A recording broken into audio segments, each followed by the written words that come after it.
What's the best case of malicious compliance you've ever seen? I retired from teaching history to a small house with a big porch and an even bigger garden. My life's ambition had been reduced to reading novels in the sun and mastering the art of the perfect tomato. That piece lasted exactly 3 months. Then, my new neighbor, Mr. Sterling, bought the adjacent lot and began his masterpiece. A house so large and modern it looked like an alien spaceship had landed next to my petunias. The construction started at 6:45 a.m., every single morning, 7 days a week. The noise was a physical assault of saws, hammers, and shouting. Our town had clear zoning laws. No construction before 8 a.m., nothing on Sundays. I called the city office. A very tired-sounding woman told me Mr. Sterling had a special exemption. I found out later that special exemption meant he was a major donor to the mayor's re-election campaign.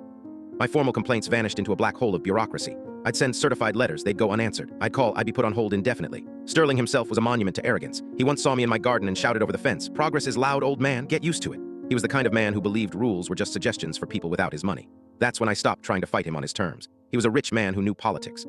I was a retired teacher who knew how to do research. I traded my gardening gloves for a library card and a gallon of cheap coffee.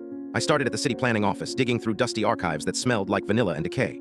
I read every zoning ordinance, every building code, every permit application for the last 50 years. Nothing. Sterling's lawyers had covered every base. He was legally untouchable. I was about to give up. I was sitting at a rickety microfilm reader, my eyes burning, when I stumbled on a reference to the Elmwood Historical Preservation District. I'd never heard of it. It wasn't on any modern maps, but the document referenced a covenant, an old land agreement from the town's founding in 1889. I spent the next 2 weeks in the county records office, a place even dustier than the city archives. I finally found it, a huge leather-bound book with crumbling pages. The covenant stated that any property within the original 5-block radius of the town's first church was subject to strict historical preservation rules. No structure could be more than 2 stories high. All exterior materials had to be period appropriate, and any new construction required approval from the County Historical Society. My house was outside the radius. Sterling's new palace, however, was right on the edge of the original 5-block plot. He had bought the one piece of land in our entire neighborhood that fell under this forgotten rule. He, or rather his expensive lawyers, had missed it. It was an arcane, 100-year-old law nobody had thought to enforce.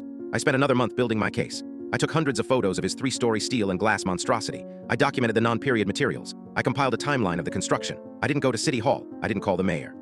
I made an appointment with the County Historical Society, a group of passionate, underfunded history buffs who were used to being ignored. I presented my findings not as a noise complaint, but as a passionate plea to preserve our town's history. I framed Sterling's mansion as an insult to the legacy of our founding fathers. They were horrified. They had the legal authority to enforce the covenant, an authority that superseded the city's zoning board. They sent Sterling a cease and desist letter.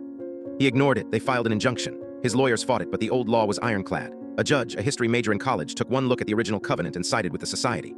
The final ruling was a work of art. Not only was all construction to be halted immediately, but the existing structure was in violation and had to be demolished. All of it.